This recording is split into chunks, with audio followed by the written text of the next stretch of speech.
Ya. Em,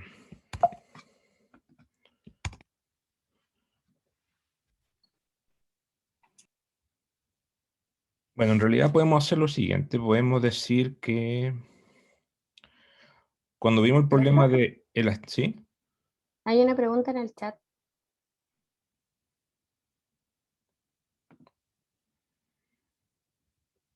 sobre el control. ¿Qué programa recomienda para digitalizar los gráficos? Ya. ¿Ustedes ocupan Windows o Linux?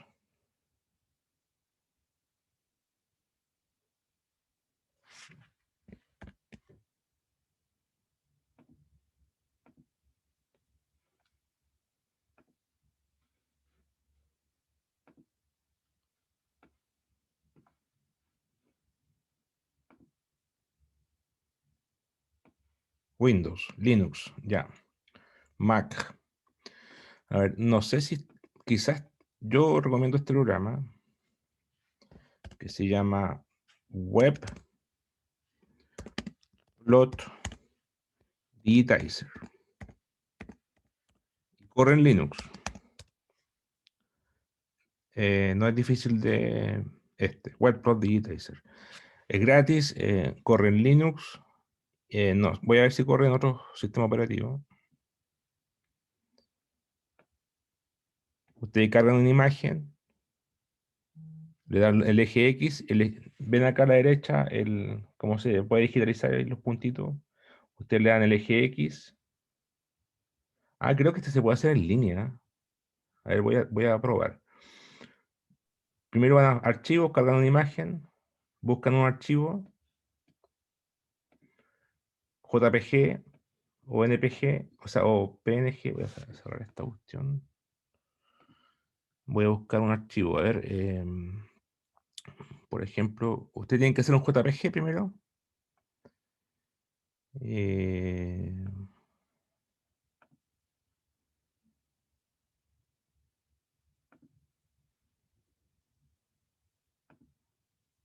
por ejemplo, mal ejemplo, espérate.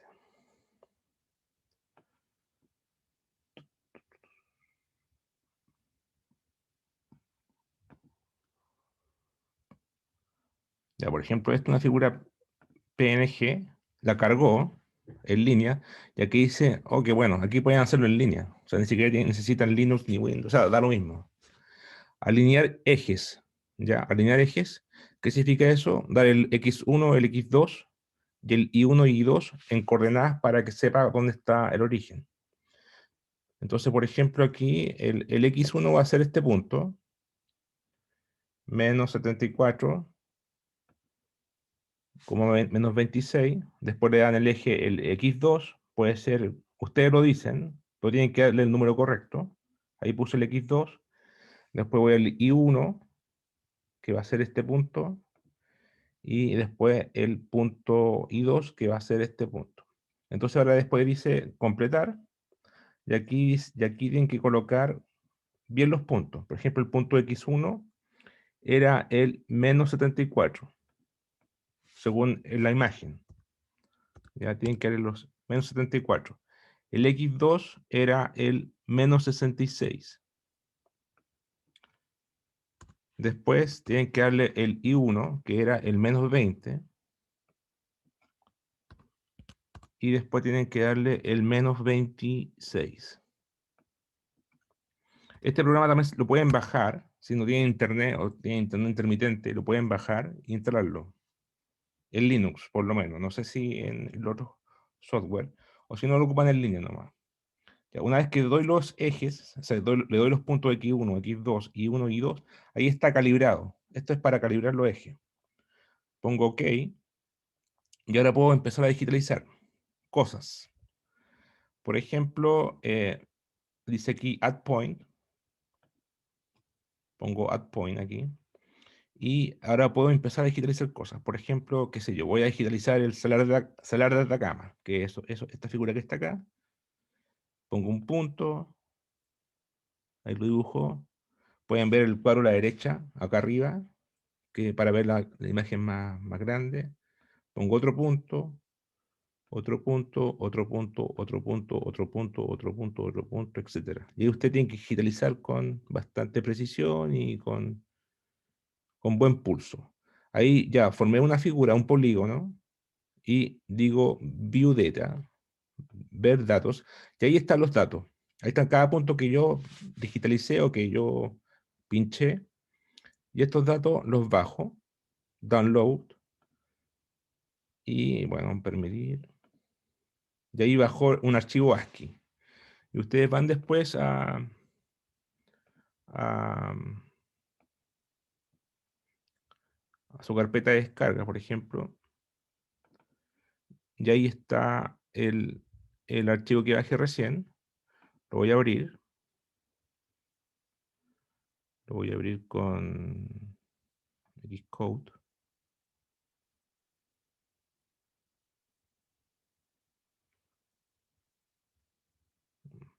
Bueno, cualquier editor de texto decente puede. Entonces, que no es tan bueno. Otro editor de texto. Y ahí está. Ahí está el archivo. Él lo deja en punto, ya, coma.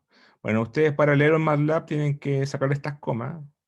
Eso es fácil, sacar esas comas. Pero ahí tienen los puntos que picaron. En la que tienen los puntos pueden ponerlo en MATLAB o en Python, en cualquier cosa y están listos. No sabía que estaba en línea. O sea, yo pensaba que yo lo bajé. Pero si está en línea, aún más fácil todavía. ¿Ya? Entonces, esta es mi recomendación. Web Plot Digitizer. ¿Alguna duda?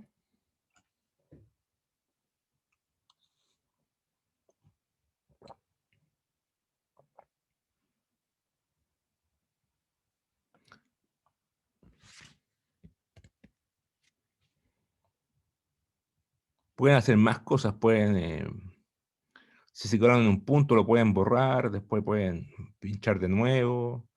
Pueden hacer varios polígonos. Pueden poner escalas logarítmicas. Pueden hacer maravillas con esto. Voy a ver si está ahí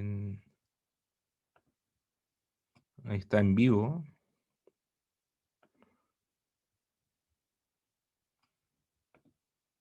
¿Lo anotaron?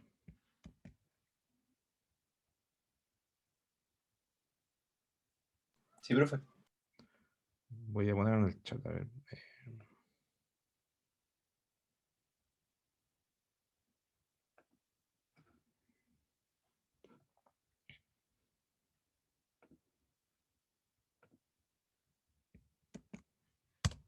Ahí está el link, el enlace. Pero igual se puede bajar, creo. Sí, profe, yo encontré más o menos la misma página, la forma de descargarlo está para Ahí todo. está. Ahí está, para Windows, para Mac y para Linux. Ya, pues este programa le va a servir toda la vida.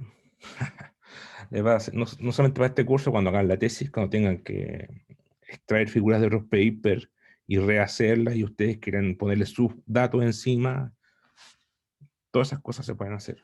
¿Ya? Entonces es súper útil digitalizar. Bueno, la gente más profesional lo hace con tablas de digitalización y lo hacen con un tablet y digitalizan con un lápiz electrónico. Y ahí pueden hacer hasta 3D las cosas, no sé. Pero eso ya es para. Se puede hacer, ¿eh? Hay gente que en geología lo hacen a veces. Se pueden hacer todas esas cosas también. Ya, pues, ahí está entonces. Otra pregunta.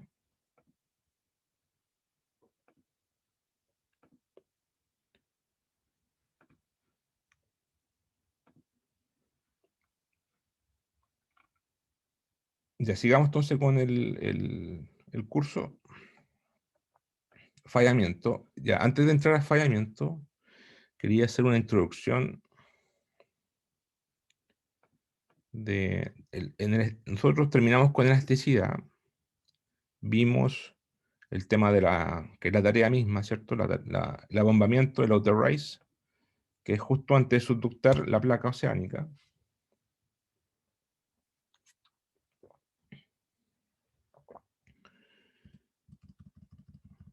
Para la gente que no vino a clase, pueden poner el link en el foro, por favor.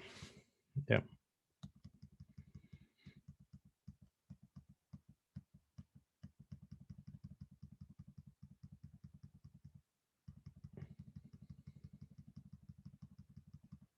Ya, entonces este es el problema de la tarea, ¿cierto? El abombamiento, la placa subducta y empieza a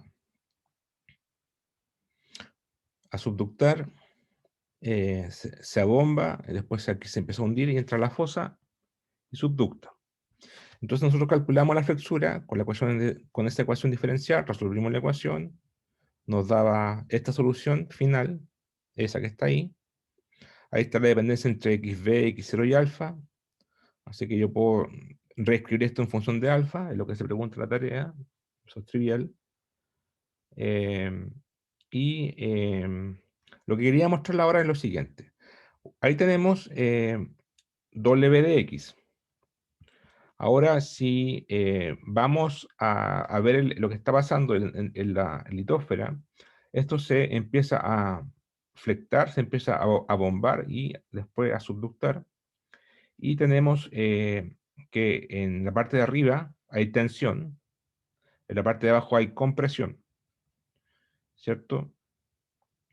Entonces uno podría estimar el esfuerzo tensional. Si se dan cuenta, el esfuerzo tensional máximo va a estar arriba en el techo y el esfuerzo compresional va a estar máximo, va a estar en la base. Y en el centro va a haber un estrés cero, plano neutro. Ahora, el esfuerzo elástico lo puedo calcular con esta ecuación. No, con esa no. O sea, esta le faltó un mono. La ecuación del estrés lo pueden calcular de acá. Lo pueden calcular de las ecuaciones que vimos antes. Si vamos a las ecuaciones de elasticidad, vamos a encontrar esta ecuación. Ahí está. Esa es la ecuación correcta. El esfuerzo horizontal, sigma xx, es el módulo de Young dividido por la razón de Poisson, 1 menos nu cuadrado, por epsilon xx. Entonces, en donde epsilon xx es, bueno, está calculado después. Ahí está. Epsilon xx es igual a menos i por la segunda derivada de w. Ya, entonces, en el fondo, para calcular el esfuerzo horizontal, necesito yo la distancia i, la distancia vertical, la curvatura, o la segunda derivada de w, y el módulo de Young, y la razón de Poisson, que son constantes, están dadas. Pero en realidad lo que más depende de esto es de la curvatura y de la profundidad. Entonces volvemos al problema particular del abombamiento en el outer rise. Y tenemos que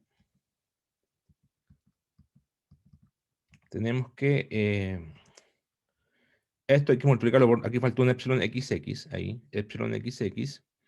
Entonces ahí está la ecuación completa. Entonces, claro, esto está epsilon xx, de forma que sigma xx, eso no es epsilon, sino que sigma xx es menos u menos nu cuadrado por i por la segunda derivada. Aquí está escrito correctamente.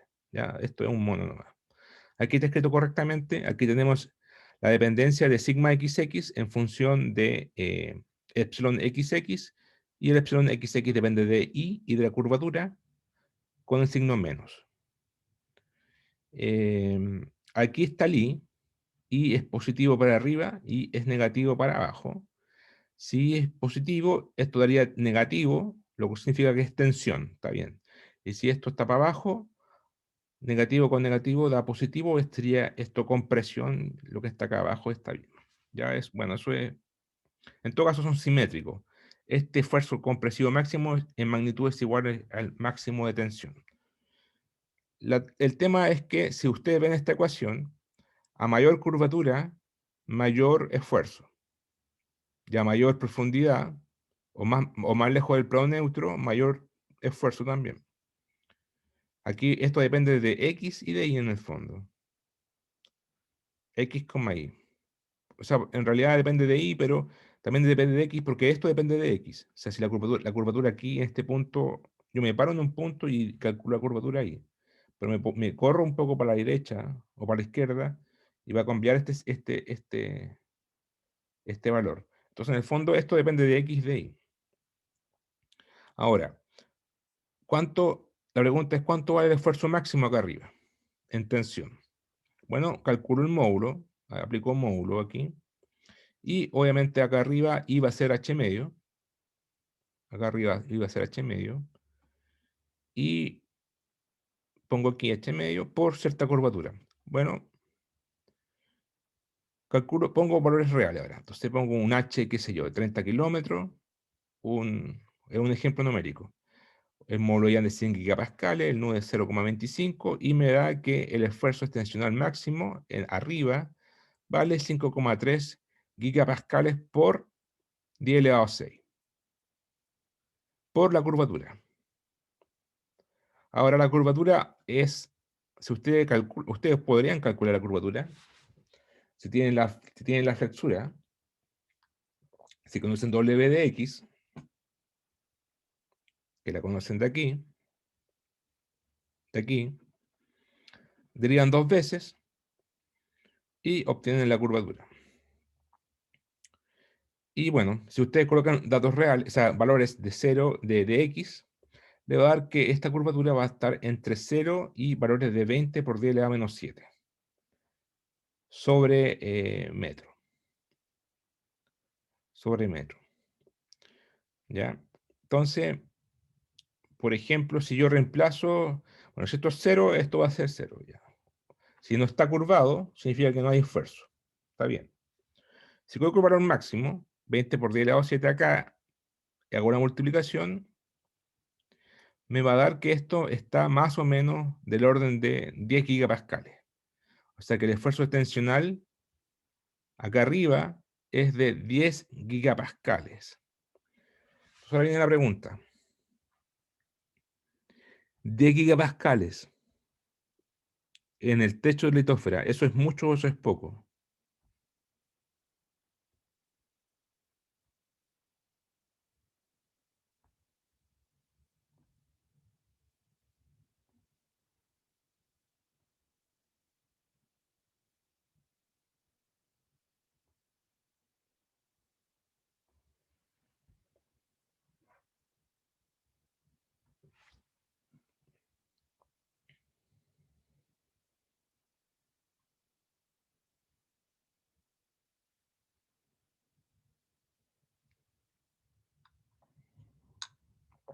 ¿Mucho? Mucho, o sea, piensan ustedes que aquí está el agua, aquí está el fondo del mar, aquí estamos en la parte más superficial de la litósfera. 10 gigapascales es una brutalidad. Nosotros vimos al principio del curso que la presión litostática en el mojo son 200 megapascales, megapascales. Aquí está hablando de 20, ¿de cuánto? De 10 gigapascales, gigas. Entonces, ese esfuerzo que predice el modelo elástico es mucho. Entonces, a ese nivel de esfuerzos, lo más probable es que la litósfera ya se fracturó. O sea, cuando es tan alto ese nivel de esfuerzo, la litósfera se rompió, se fracturó. Entonces, en realidad el esfuerzo necesario para que ocurra ruptura es mucho menor del esfuerzo máximo que predice la elasticidad. Entonces aquí hay dos cosas. Eso es el esfuerzo que predice la elasticidad, el modelo elástico. Pero eso no significa que la litósfera sea capaz de soportar ese nivel de estrés. Muy probablemente la litósfera se fracturó mucho antes, con un esfuerzo tensional mucho menor. Ya se rompió. ¿Ya? Entonces ahí vienen las leyes de fragilidad o del fallamiento.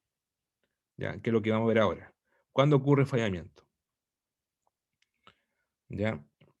Ahora, notar que ese fallamiento va a ocurrir solamente cuando las curvaturas son altas.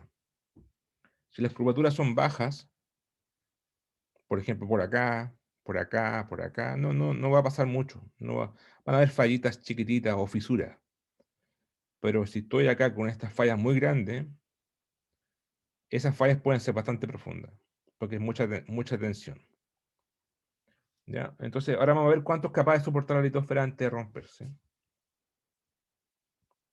Y ahora viene el tema del capítulo de fallamiento.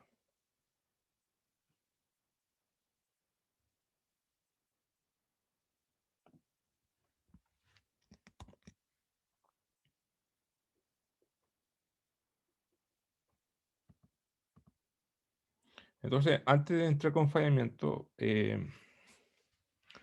bueno, el fallamiento ocurre cuando las rocas están a baja profundidad o, si quieren, a profundidades relativamente someras, porque la temperatura es baja, temperatura es fría.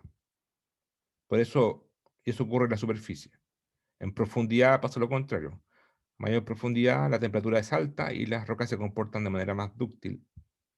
Pero en la superficie o en las temperaturas bajas, a profundidades bajas, se comporta de forma frágil. ¿Ya? Pero antes de eso, veamos cuáles son los sistemas, cuáles son las fallas que ocurren en las rocas. Entonces, veamos el siguiente problema. Este es un bloque, piensa que esto es un cubo, una caja, y en el plano, o sea, esta línea diagonal es un plano de falla que está en una sección cortical, que es una sección de un corte o un perfil, pero esto, digamos, esto es una caja, entonces estamos viendo esto de lado. Y aquí hay un plano de falla. Entonces, arriba se le aplica una fuerza F3 y abajo y por el lado se le aplica una fuerza F1. F1 mayor que F3. Y este ángulo que forma este plano de falla con la vertical es θ. Entonces, el área de la diagonal o del plano de falla es A, ¿ya? Es A. Entonces, si yo me concentro en el techo de la caja o del bloque, sería el área A por seno, ¿cierto? O sea, F3 actúa sobre un área A por seno. F1 va a aplicarse sobre un área que es A por coseno. Ahí aplica el F1. Entonces, si yo después hago un diagrama de fuerza, tengo F1 para allá. F1 lo puedes componer en una fuerza normal, F1N, de una superficial o tangencial o de cisalle, F1S. La fuerza F3 es vertical y la puedes componer en una normal, F3N, de una superficial, F3S. Entonces, bueno, esto es lo que dije antes. A3, que la área de arriba es A por seno, y la de acá es A1, que es A por coseno. Entonces, F1 actúa sobre A1, entonces yo puedo decir que F1 es sigma 1 por A1. Sigma 1 es el esfuerzo asociado a la fuerza 1. F3 es sigma 3 por A3. Ahora hay que descomponer estas fuerzas. Y yo puedo decir, por ejemplo, que la fuerza N que se aplica sobre el plano de falla es la suma de F3N más F1N. O sea, Fn es F1N más F3N. Y lo mismo con la fuerza superficial, F1S más F3S. Ahora, ¿cuánto vale F1N? Bueno, según esto, vale F1 por coseno. F1 por coseno. ¿Cuánto vale F3N? Vale F3 por seno. Ahí está. Y lo mismo para los otros. F1S va a valer F1 seno y F3S va a valer menos F3 coseno. ¿Ya? Entonces tengo esas dos ecuaciones. Ahora, volviendo acá, yo puedo decir que el esfuerzo sigma n sobre la normal del plano de falla es- está aplicado sobre el área A. Entonces, sigma n por A es lo mismo que F. O sigma n por A debe ser igual a la suma de las componentes sigma 1 más sigma 3, normales, las componentes normales. En otras palabras, en términos de fuerza, sería sigma n por A igual a sigma 1 por A1 coseno más sigma n más sigma 3 por A3 por seno.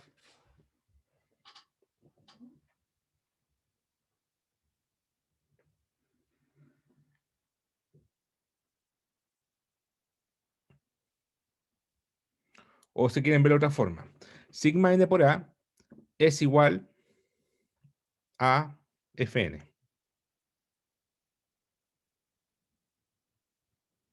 Fn.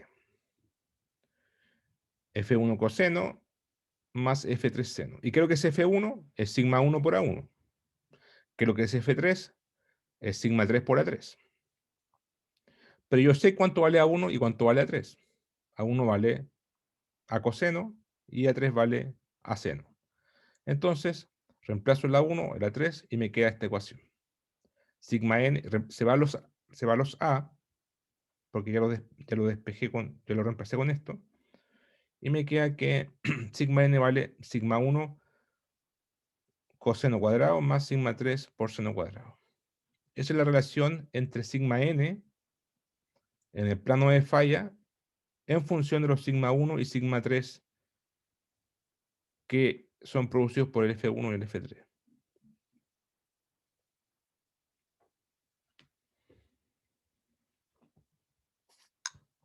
Ahora hago lo mismo con la fuerza superficial. Digo que el esfuerzo cisalle, tau por A,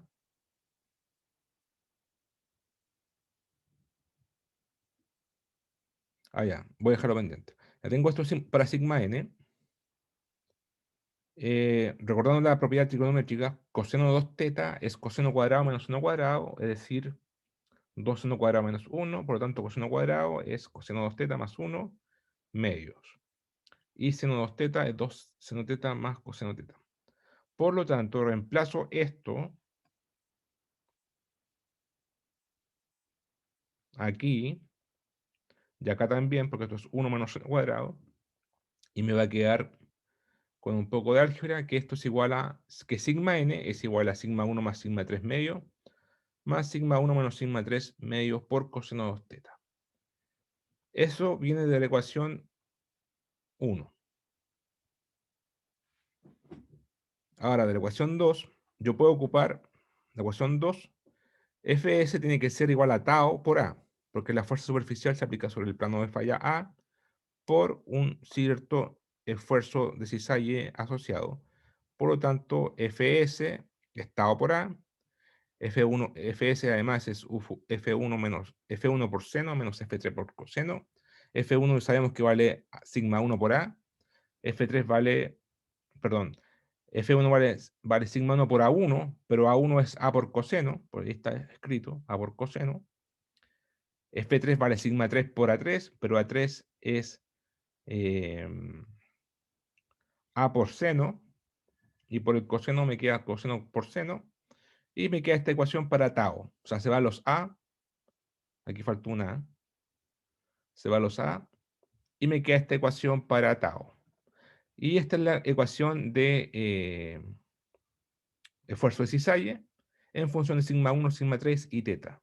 Entonces tengo una ecuación para sigma n y para el esfuerzo de cisalle. Ahora yo puedo graficar en un plano sigma n, sigma s, esto es sigma s o tau, lo mismo, sigma s y tau lo mismo, versus sigma n.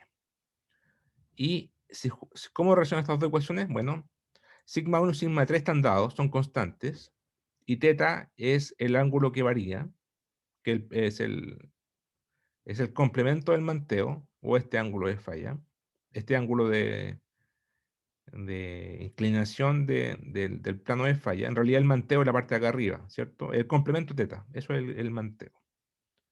Teta es el complemento del manteo. Entonces me queda, ¿cómo relacionan estas dos gráficas? Si ustedes piensan estas dos cosas con estas, son ecuaciones paramétricas que dependen de teta. Entonces yo puedo, por ejemplo, si tomo esto y digo teta igual 0, me va a dar que esto vale 1 y sigma 3 con sigma 3 medios se van a ir y me queda sigma 1. O sea que cuando teta vale 0, sigma n vale sigma 1. O sea, estoy en este punto. ¿Ya? Ahora, si sigma, vuelvo acá. Si teta vale, eh, vale pi medio, aquí me va a quedar, se van los dos y me va a quedar menos 1. Si es menos 1, se van a ir los sigma 1 y me va a quedar sigma 3. Entonces, cuando vale pi medio, voy a estar acá en sigma 3. Y cuando vale pi cuarto, teta vale pi cuarto, aquí me va a quedar pi medio. Coseno de pi medio es 0 y me queda sigma 1 más sigma 3 dividido por 2. O sea, estoy acá arriba. Sigma 1 menos sigma 3 medio. En resumen, esto es una ecuación de un círculo. O sea, si te juntan esta ecuación con esta otra, en el plano sigma n por tau, es un círculo. Es un círculo con centro sigma 1 más sigma 3 medios. Y altura o radio, sigma 1 menos sigma 3 medio. O sea, si yo me paro acá, por ejemplo, y digo teta igual pi cuarto, esto me va a dar 1. Y me da justamente la altura del radio. Este punto. ¿Ya? Fíjense que en este círculo el parámetro es 2 teta. No es teta, es 2 teta. ¿Ya? Porque de ahí viene el 2 teta y de ahí viene el 2 teta. Entonces, esto es lo que se llama círculo de Moore. Me imagino que lo vieron en alguna parte, en algún curso de geología, quizás. Eh, pero esta es la deducción física de dónde viene. ¿Ya? Viene del diagrama de fuerza. Ahora, ¿para qué sirve? Bueno, esto me sirve para cuantificar, es un diagrama, es una representación de esfuerzo. Y me dice que dado el teta, dado un teta, por ejemplo, este 2 teta, este es el punto factible de esfuerzos normales y de esfuerzos de cizalla. Porque de alguna forma ya está, el sigma 3 y el sigma 1 están dados. Sigma 3 es el esfuerzo mínimo, normal, mínimo. Sigma 1 es el esfuerzo normal máximo. Y para un ángulo dado, teta, entonces el esfuerzo normal para esas condiciones va a ser este. Y el esfuerzo de cisalle para esas condiciones va a ser este. Entonces, para cada punto tengo un teta particular. Y ese teta particular me va a dar el esfuerzo normal y el esfuerzo de cisalle que ocurre en el plano de falla. ¿Ya? Entonces es una representación. Es una representación. Entonces, el centro del círculo, como decíamos, es sigma 1 más sigma 3 medios, coma 0. Ahí está el centro. El radio es sigma 1 menos sigma 3 medios. El radio del círculo. Si teta vale 0, sigma 1 igual sigma n, máximo esfuerzo normal. Y tau es 0. No hay cisalle. Si teta igual pi medio, sigma 3 igual sigma n, mínimo esfuerzo normal y no hay esfuerzo de cisalle. Si tau vale 0, teta vale 0 o vale pi medio. Si tau, no, esto es si teta igual pi cuarto, no tau. Si tau es pi cuarto, entonces tau vale sigma 1 menos sigma 3 medios, máximo esfuerzo de cisalle. Queda acá arriba. ¿Ya? O acá abajo, con signo contrario. ¿No? Esos son los círculos de Moore. Y el teta que está acá es el complemento del manteo. El manteo se mide con respecto a la horizontal. Y ahí está el beta. Ese es el manteo. ¿Ya? Manteo de la falla. Esta es una falla en el fondo. Una discontinuidad que separa dos bloques con un movimiento relativo entre sí, de los bloques.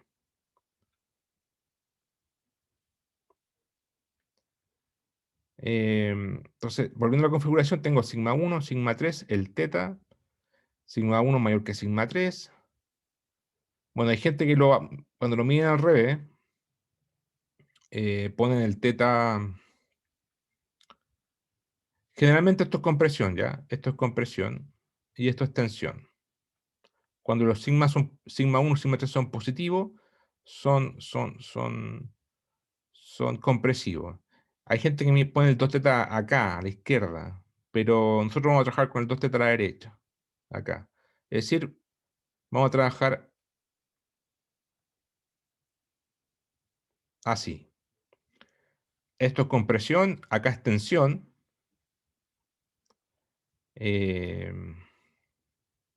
2 teta se mide aquí hacia la izquierda y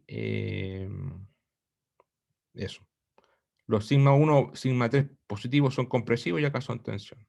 Ya es convención, ya es arbitrario.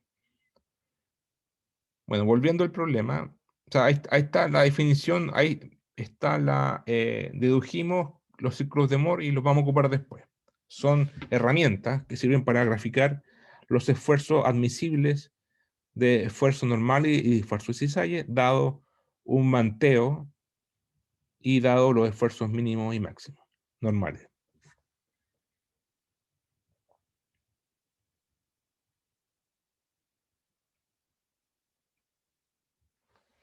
Ya. Entonces, entrando al enfallamiento, como decía al principio de la clase, en condiciones de baja temperatura y presión, las rocas pueden fallar cuando los esfuerzos son suficientemente grandes. ¿Cierto? A baja temperatura y baja presión estamos a baja profundidad. Una falla es una discontinuidad o presenta deslizamiento lateral que se forma por el fracturamiento. Bueno, usaríamos que sigma IJ positivo es compresión y sigma IJ negativo es tensión. Vamos a ver los tipos de falla. La falla inversa, la que está ahí. ¿Cómo ocurren las fallas inversas? Bueno, ¿alguien sabe las fallas inversas en qué ambiente ocurren? ¿Si en tensión o en compresión?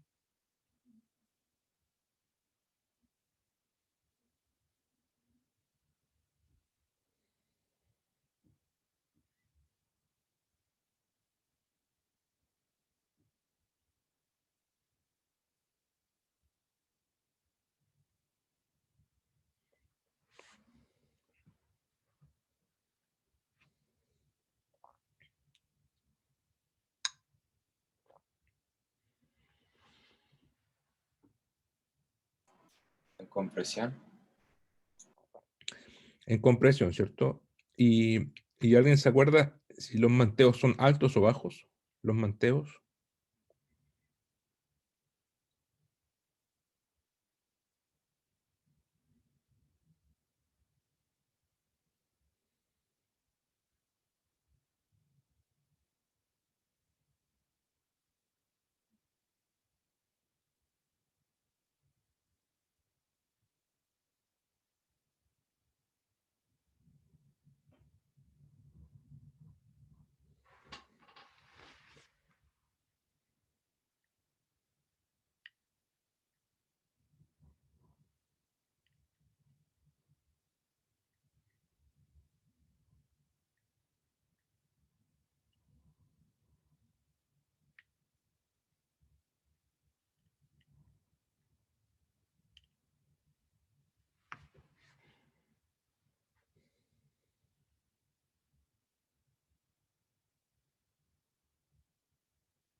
Bueno, vamos a ver si son alto o bajo.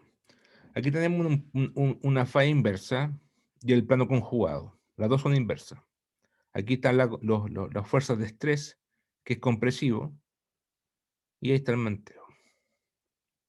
Entonces, en el eje X tenemos sigma XX, que va a ser, como es compresión, va a ser mayor que el esfuerzo vertical, y sigma ZZ está perpendicular a la pantalla. Las fallas inversas ocurren cuando sigma XX es mayor que sigma ZZ y mayor que sigma II.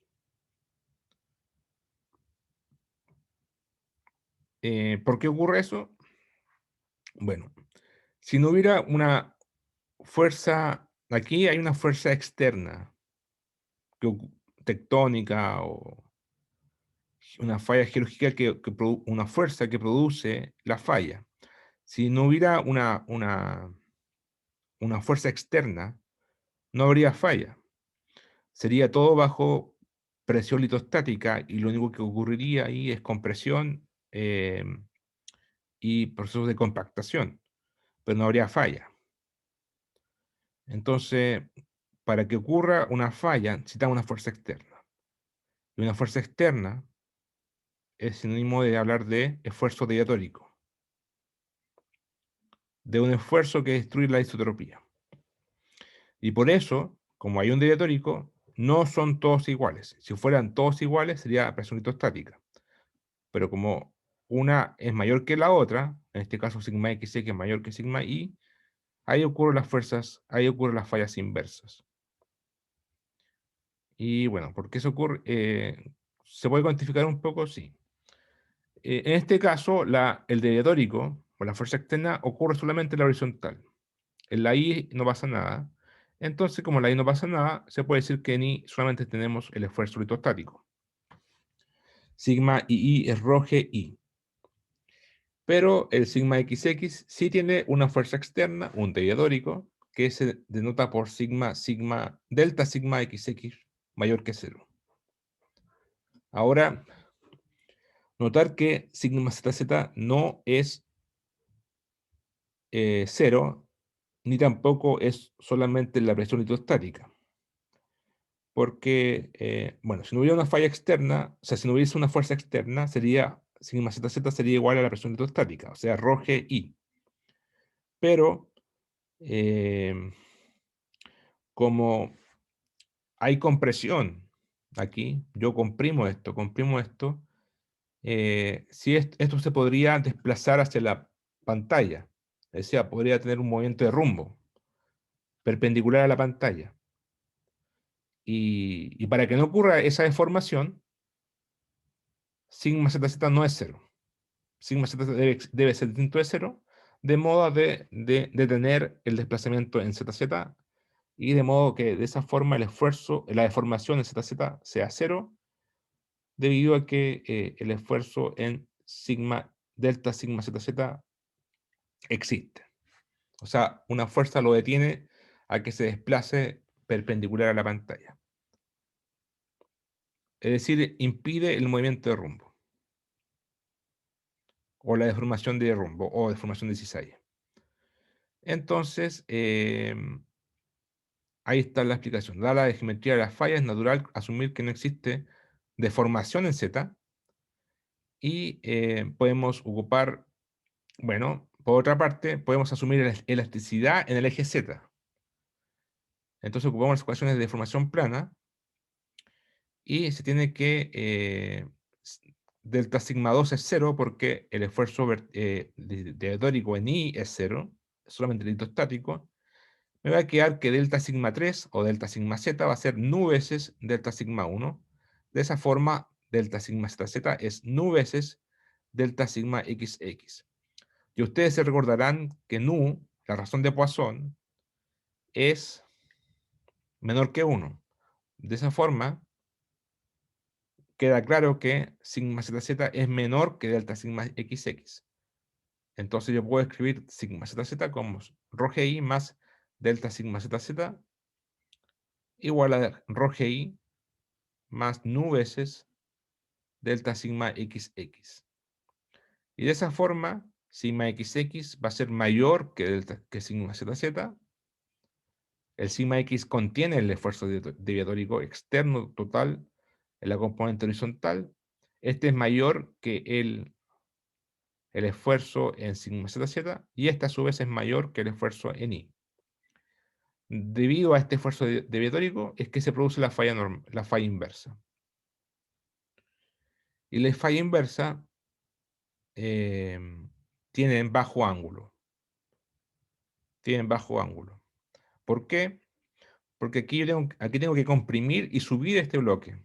Este bloque sube. Este bloque sube. O sea, tengo que llevarlo en contra de la gravedad. Tengo que luchar contra la energía natural. Entonces, son estados de alta energía, o que requieren alta energía para formarse. Y eso producen ángulos bajos. ¿Ya? Bajo ángulos de manteo. Porque son fuerzas horizontales. No son fuerzas que hacen esto. No, eso no ocurre así. Las cosas pesadas no suben, bajan. Entonces tengo que vencer la gravedad y son de bajo manteo. Ya, es una falla inversa. Desde el punto de vista geodinámico. Ahora veamos una falla normal.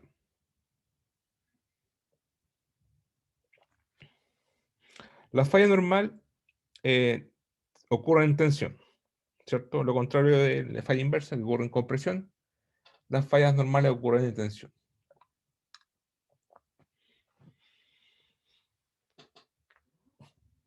Ahí se puede ver que el manteo es grande, es alto. Entonces, por ejemplo, ¿por qué se llama normales? Bueno, porque si yo tengo tensión aquí, es normal que el bloque que está acá arriba baje por gravedad. Por eso es normal que ocurra, por eso se llama falla normal. ¿Ya? Fallas normales. En este caso, sigma XX va a ser menor que sigma II y sigma ZZ. El esfuerzo diatórico ocurre en X. Pero lo que hace, no es que sigma I sea mayor que sigma XX. Lo que pasa es que sigma XX es menor que sigma II. Claro, eso es relativo, es subjetivo. Lo que pasa es que sigma II sigue siendo la presión hidrostática. Lo que pasa es que se achicó sigma XX. ¿Y por qué se achicó? Porque le agregamos tensión, que tiene un esfuerzo diatórico negativo. ¿Ya? Y de esta forma sigma II va a ser mayor que sigma ZZ y sigma XXX. En el fondo es lo mismo que hicimos antes, lo mismo, solamente que este sigma XX es negativo. Entonces, podemos decir que sigma II va a ser mayor que sigma ZZ y este va a ser mayor que sigma XXX. Sigma II es rho GI, sigma ZZ sigue siendo lo mismo que pusimos antes, no por sigma XXX, pero esto es negativo, por eso es menor. ¿Ya? Aquí esto debió haber dicho rho GI. Y esto es mayor que esto, porque nu es menor que 1, y esto es negativo, por lo tanto esto es mayor que esto. Entonces, de esa forma, sigma II es mayor que sigma ZZ y sigma ZZ es mayor que sigma XX. Así podemos ver que las fallas inversas necesitan más energías que las fallas normales. Claro, en este caso, como esto es un esfuerzo menor que el hidrostático, requiere menos energía. En otras palabras, no, en las fallas normales, la gravedad juega a favor de la falla y no hay que ir en contra de la gravedad, no hay que comprimir aquí para subir el bloque. Aquí la cuestión baja porque la gravedad hace que baje. Entonces es más fácil producir una falla normal que una falla compresional. O una falla inversa que una falla normal. Perdón, es más fácil producir una falla normal que una falla inversa. En términos de energía. ¿Ya? ¿Alguna pregunta hasta ahora?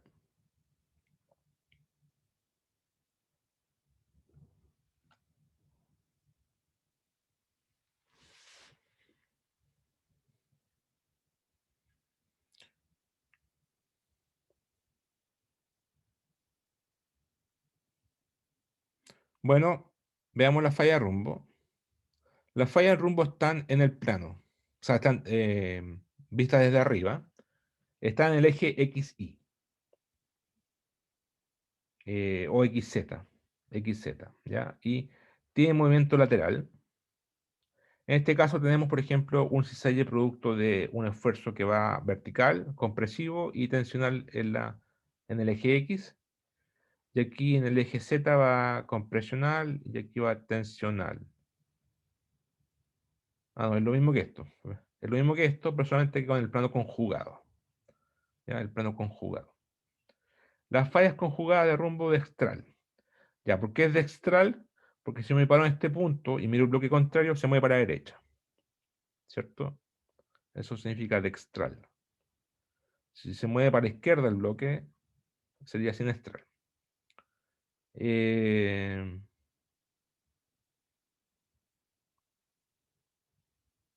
este caso, bueno, aquí pueden haber varios tipos de falla de rumbo. Puede ser esto compresivo, puede ser tensional, esto para allá, para allá. O sea, puede cambiarse el origen de las flechas. Va a seguir siendo una falla de rumbo. ¿Ya? El desplazamiento es horizontal, no es vertical. Y, por lo tanto, epsilon II es 0, en este caso. Epsilon II es 0. Y se puede tener dos casos. Sigma ZZ mayor que sigma XX o sigma XX mayor que sigma ZZ. ¿Ya? Esas son las combinaciones. No hay más opciones. Para el caso de la figura tenemos que delta sigma XX es mayor que 0 y delta sigma ZZ es negativo. Eso es porque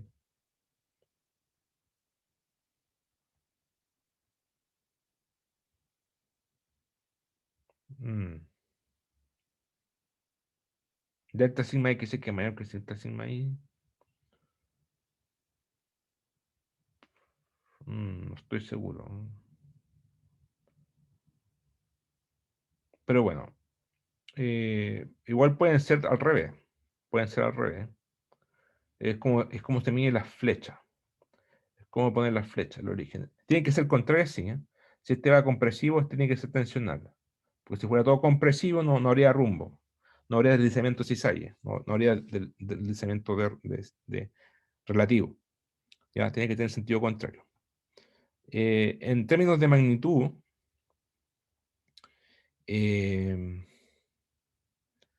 un caso especial ocurre cuando la magnitud son iguales. ¿Ya? Son iguales. Y en ese caso, cuando la magnitud del diatórico en X y en Z son iguales, es decir, una cantidad de cisalle T sub 0, en ese caso tenemos cisalle puro. Ese esfuerzo de formación de cisalle puro lo vimos en clase. Y eso solamente va a ocurrir cuando el rumbo, el ángulo de rumbo es pi cuarto. Es decir, este es el rumbo, es pi cuarto. Porque la magnitud de sigma XX y la magnitud de sigma ZZ son iguales. ¿Ya?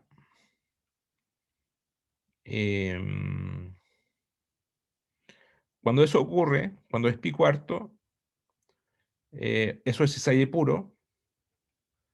Cisalle puro, recordad que es en que θ1 igual θ2, ¿se acuerdan?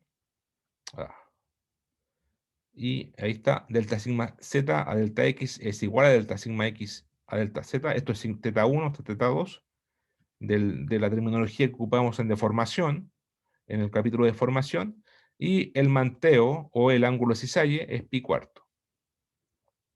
Ahora, este es un ejemplo nomás de falla de rumbo. Hay varios tipos de falla de rumbo. Puede ser, no tiene por qué ser esto igual. Esto es un caso particular y esto sería pi cuarto. Podría tener otro ángulo de rumbo. ¿Ya? Hay varios casos.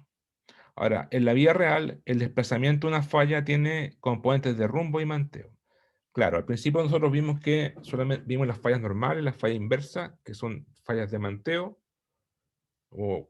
que se mide con respecto a la vertical, y después la vimos en forma separada las fallas de rumbo. Pero en 3 dimensiones, ustedes se pueden imaginar que una falla puede ser normal con componente de rumbo. Es decir, una falla transtensional. O una falla transcompresional en el caso de una falla compresional con componente rumbo. ¿Cierto? Entonces, en 3 dimensiones, una falla puede tener efectivamente un deslizamiento. Si yo tengo una falla normal, por ejemplo, como esta, este bloque se puede mover para perpendicular a la pantalla, con sigma ZZ en Z, ¿cierto? Se puede mover en Z, y eso sería un movimiento de rumbo, ¿cierto? Y eso ocurre en la realidad. Como decíamos, como estamos diciendo acá, en realidad, el desplazamiento de una falla tiene componentes de rumbo y de manteo. Pero, una de las dos componentes es más dominante. ¿Ya? Por eso lo vemos en forma separada en el capítulo. Vemos que lo que es una malla 100% de inversa, 100% normal y 100% de rumbo. Pero al final pues, es una combinación de dos componentes de rumbo y de manteo, y una de las dos, ya sea manteo o de rumbo, es más predominante. ¿Ya? Pero bueno, eso va a depender de cada caso geológico. Van a haber puntos o lugares de la misma falla que sean más con un cierto, porque al final estos no son planos, son superficies de falla a veces. Se van curvando las fallas. ¿Ya? Eh, pero bueno, todo va a depender de la escala que estemos trabajando, la escala espacial a la cual estemos trabajando, y las fallas, ahí hay que ver qué tanto es la componente rumbo y qué tanto es la componente manteo. Así que en cada caso particular se estará viendo eso. ¿Ya? Entonces, esto es una introducción del tipo de falla. La clase del próximo martes vamos a ver cuándo ocurren o cómo se forman las fallas y qué ocurre dentro de las fallas desde el punto de vista geodinámico o desde el punto de vista físico. ¿Ya? Todo esto de la geometría de las fallas, ustedes se ven en los cursos de geología estructural. Pero acá vamos a verlo desde un punto de vista físico. ¿Qué ocurre dentro de la falla? ¿Qué ocurre con la fricción de la falla? ¿Cuándo ocurre la falla? O sea, ¿qué condiciones de esfuerzos gatillan la producción de una falla? Eso es el objetivo de este capítulo del curso. ¿Ya? Entonces eso es lo que vamos a ver en la próxima clase. ¿Alguna pregunta?